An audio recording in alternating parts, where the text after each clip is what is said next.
and welcome to Geeks Under Glass, where we take a closer look at all things nerd ephemera. Join us as our hosts, Drew and Few, walk through the geekdom minutiae you never realized you cared for. Here they are with today's topic. Well, how do all? Howdy, howdy. I am Drew. I'm Few. Well, hope your Christmas was good. Speaking of which, how was your Christmas? I got Dark Souls. Nice. Twice. Oops. Yeah. Thankfully, they saved the receipts. There you go. I actually finally got my hands on a PS4. Oh, mazel tov. Yeah, my plan is to get Outlast tomorrow and be good to go. Oh, Outlast. Yes. I know it's a nearly 2-year-old The Insane game. Asylum one, yeah. Yes, almost a 2-year-old Dude, game. you're looking at the guy who's pining for the day he can play Thomas Was Alone. And the Stanley Parable. Yes. And now Undertale, because, oh my god, that looks so friggin' adorable. Yeah, that looks ridiculous. Well, hope everyone, like I said, had a good Christmas. But I think now, considering the day that it is, we should look forward a little bit and maybe give our New Year's resolutions. So, either you can go first or I can go first. You can go first. Alright, one of my New Year's resolutions is to finally finish at least one of the novels I've started writing. At least one. I have 3 or 4 going, although I am considering starting a new one and putting the other ones all aside for one simple reason. I would like to do a revival of sorts of The Black Company by Glenn Cook. Never heard of it. Fantastic series. I highly recommend it. Bit of a dark fantasy style, you know, swords and wizardry a bit. Gotcha. But not over the top with the magic all the time type of a thing. It's very, I won't say it's low key, but it's not the overbearing, overarching theme of the entire series, which is nice. And he does not believe in plot armor. Plot what? Armor. In other words, that some strange situation will come up to save the character that's been Deus Ex painted. Machina. Yes, I cannot stand that. I have never heard it referred to as plot armor. Yes, it's like no matter what happens, the hero will always find a way out, and it's awful. I mean, it's not... I don't take it as far... If done well, yes. It's, not that bad. If it's done in a subtle fashion, yes. But when you've got... If you make it look like an accident, yes. What I'm saying is, when you do things right, people will wonder if you've ever done anything at all. I love that episode. 60% of the time, it works. Every time. No, but it's not like Game of Thrones, which I despise. Yes, your hatred of everything fiber of my being. Your hatred of everything people love has been well noted. I don't care if people love it or not. It's awful. I mean, when you have literally every character in the novel dying off chapter by chapter, if that's the only way you know how to move a story, stop writing. You're terrible. I mean, it's better than like Heroes was, where nobody ever died, or if they contrived a way for them to come back. Yeah, see, I don't like that. That's plot armor. Exactly. But speaking of things people love, did you see what we got for Christmas? Probably not. A new episode of DBZ. Oh, I have not seen it yet. No, I have not seen it. You finally get to see Perfect Cell. Oh, boy. Oh, boy. He's awesome. He sings. Oh, great. Alright, I'll have to catch that. That seemed to be like a huge thing with Cell. Yes, they like to give him the show tunes. But back to what I was saying, because we were going to attempt to make this a shorter than normal show. We'll still try. We'll fail, but we'll still try. Yeah, hey, we gave it the old college try. Good song. But back to the Glenn Cook thing, the Black Company. He does dark fantasy right, where main characters will die, but it isn't essential to move the story, but still adds to the story, as to where with, like I said, with Game of Thrones, the only way he seems to be able to move the story is simply by killing a character. Just a question. Yes. Are you referring to just the books, the TV show? The books. I've never seen the TV show. Oh, okay. Never seen it. but it's done very well. But my thing is, like I said, it's based very much in the swords and bows and arrows and magic and such. I was thinking bringing it to a more modern time. I can't say much without spoiling the entire series for people such as yourself who haven't read it yet. But it would be very interesting to bring back. So that's something I'm toying with the idea of doing. I know Glenn Cook is attempting to release 2 new books coming up fairly soon, I guess. But the problem with that is the man is in his 70s, I believe. So I'm sure doing something like that is very overwhelming at that stage. I would just say more priority. Exactly. So it may never happen. So, and again, even if it never got published, because of the fact that he owns all the rights to it, I may just decide to do it as a thing to keep for myself. So yeah, I think that's one resolution that I would have, is to at least finish one of my novels. Cool. Yourself?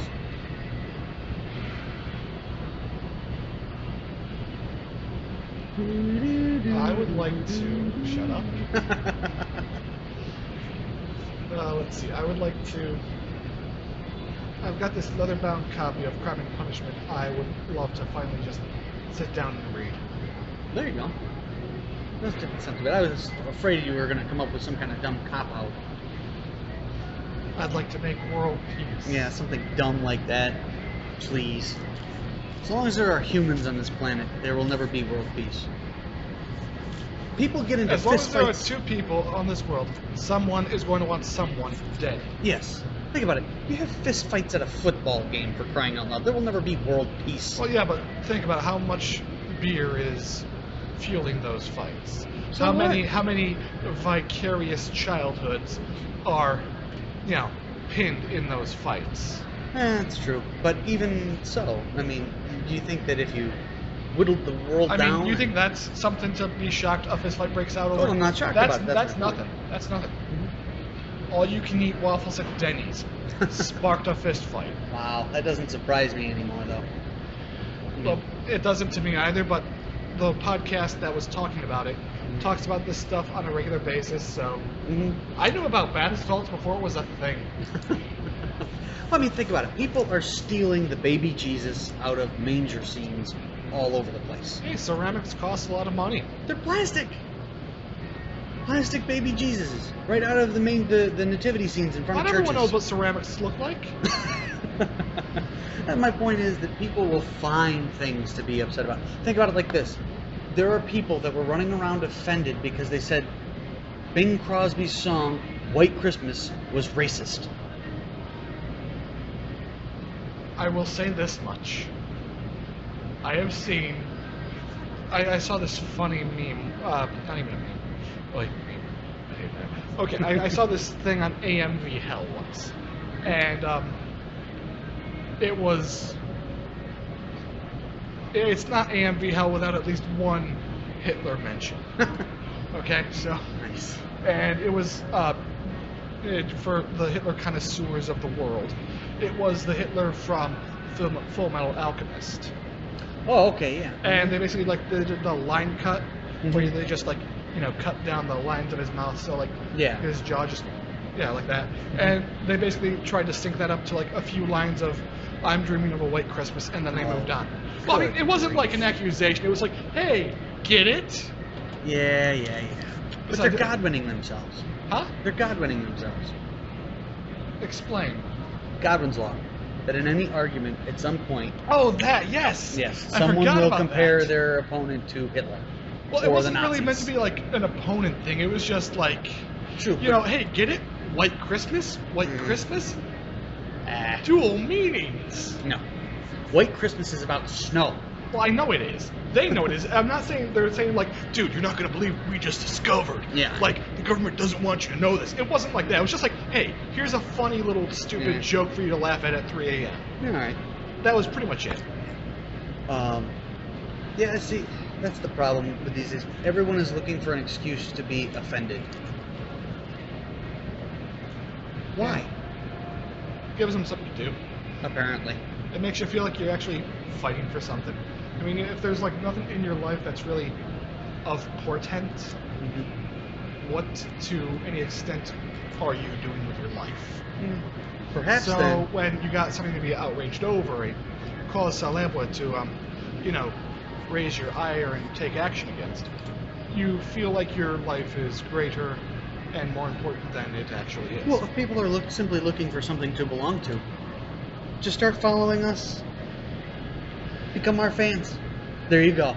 We are your cult, your church, your way of life. I think that might be going overboard a touch, but hey, if it keeps them off the streets. If there's one thing that the show review has taught me, it's that cultism is incredibly easy and lucrative.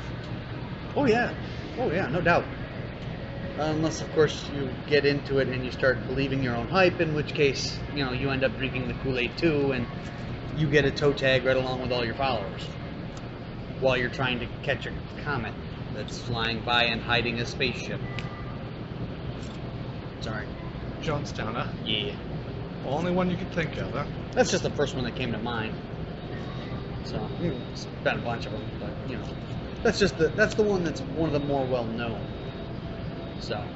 I can see that. We've taken a very dark turn. Oh, of course. During this time of year, we've taken a very dark turn. Well, it is the season. That's very true. Very true. Which is really sad. So let's move on to something happier. How about that local sports team? I don't know. Anything. Oh, I hate that sports team.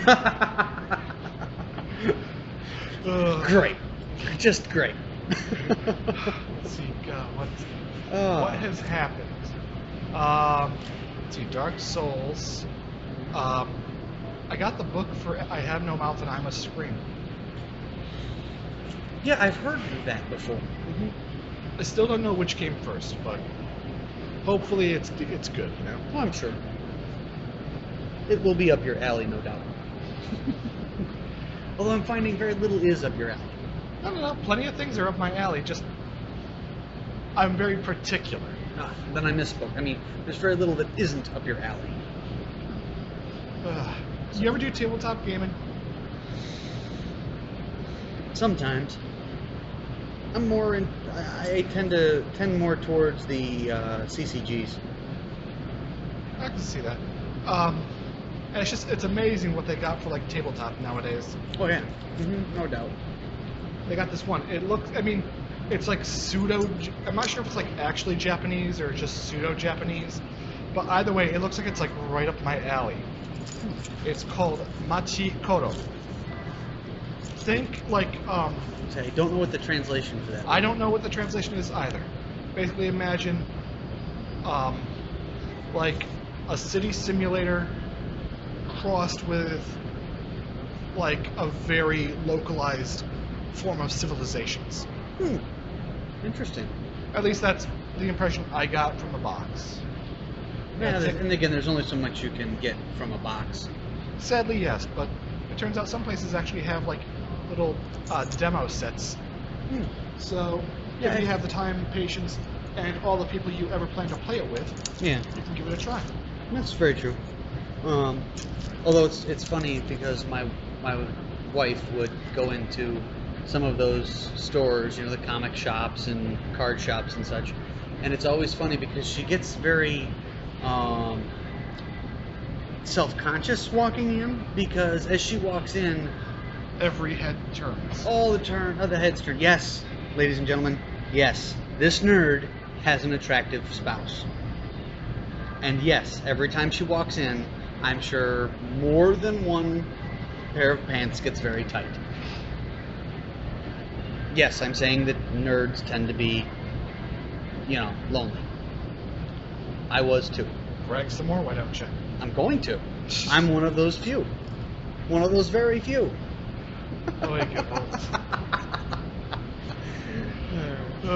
Gotta end this on a positive note, right? Because we were going to try to keep this short. Since we're almost at the 15-minute mark. They're short, and then there's just not even bothering.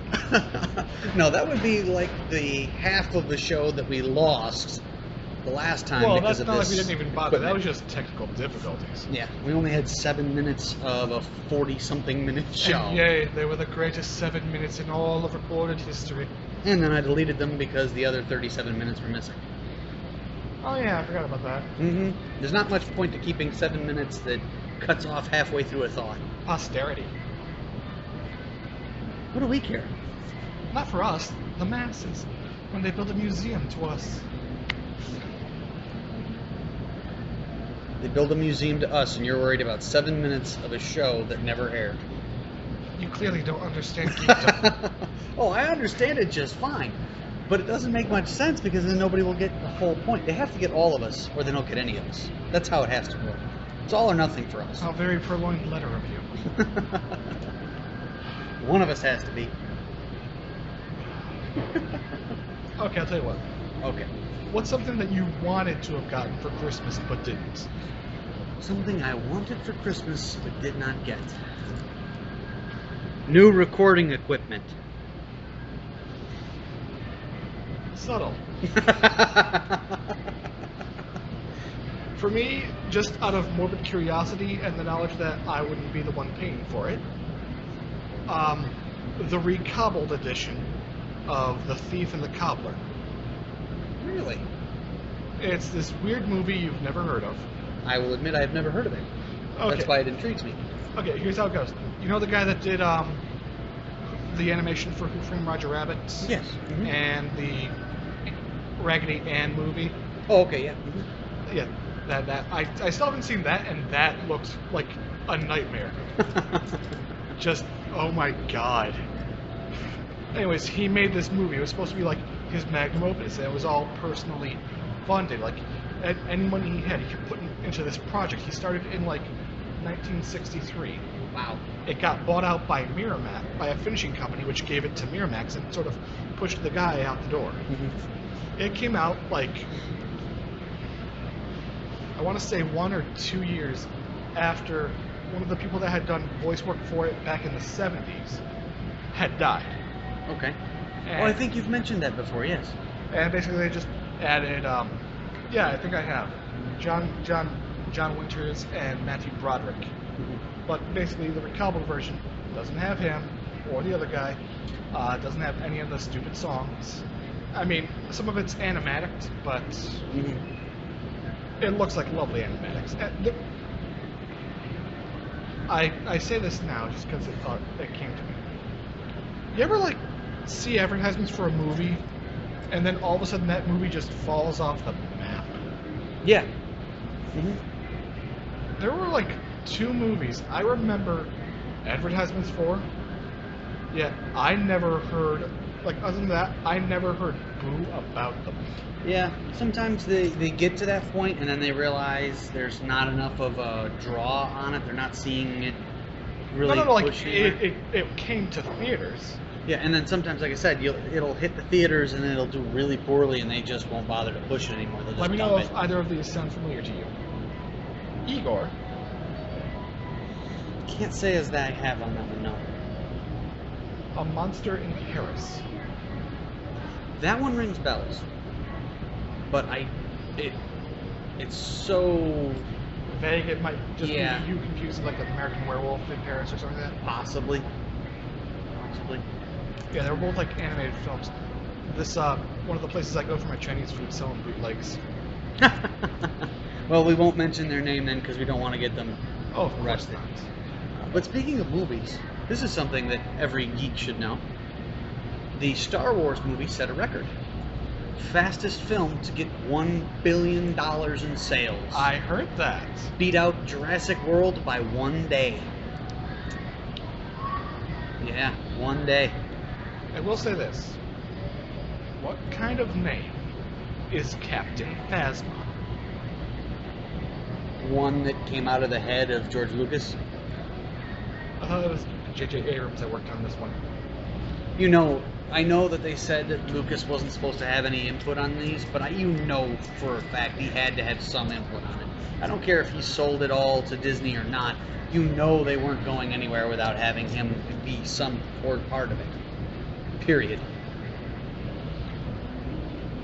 Captain Phasma. I know. That sounds like something out of a B-movie sci-fi film. Yeah, exactly. The made-for-TV sci-fi channel type. Fear not, space babes. Captain Phasma's like totally here. Yeah, something stupid like that. Or something out of a movie like Sharknado or something. Oh, not even Sharknado, but I get what you mean. Yeah, just something really bad.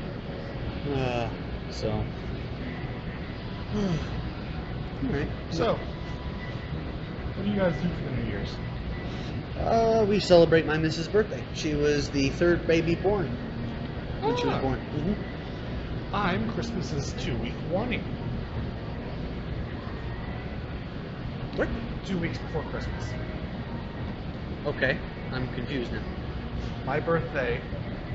Oh, that's right. Warning. That's right. Because I remember sending you a belated birthday message on Facebook. I remember reading that belated birthday message. Yes.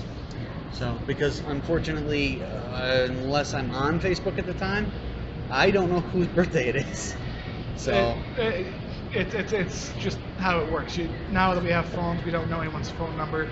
Now that we have Facebook, we don't know anyone's birthday. Yeah. Well, honestly, I didn't know anyone's birthday before Facebook, so. At least this gives us an excuse. Yeah. And now I can just send a quick message on Facebook and say happy birthday. And people actually think that I remembered their birthday sometimes. I don't let that fool me. I just look at all these people and I'm like, I always just send back the same message at the end of the day of my birthday every year. Thank everyone. I just thank everyone for celebrating the fact that I am just becoming that much older all the time. Well, again, on that nice dark note. That wasn't dark. Me contemplating my mortality, that's dark. You said you were getting older. That's not dark. That's just a fact. Yes, it's not one I care to face right now. You don't have to face it. I'm just saying. It's factual. It's not dark. It's not like you said you were one day closer to death. That would have been dark. Touché. I will concede that point. Glad to hear it. All right, everybody. Well, have a good New Year, good, safe New Year, and we will see you in 2016. Which do you think will come out first, Jib Jab or Helsing? Ooh. You know what? Why don't we post that? We post that to our fans. You on Facebook, which you can find. Just search us on Facebook, Geeks Under Glass. We're not hard to find, really. No, not really. Or catch us at Geeks Under Glass, all one word. And let us know. We'll make it a poll question. Which do you think will happen first? Until then. Well, until next time. Sayonara. Take care.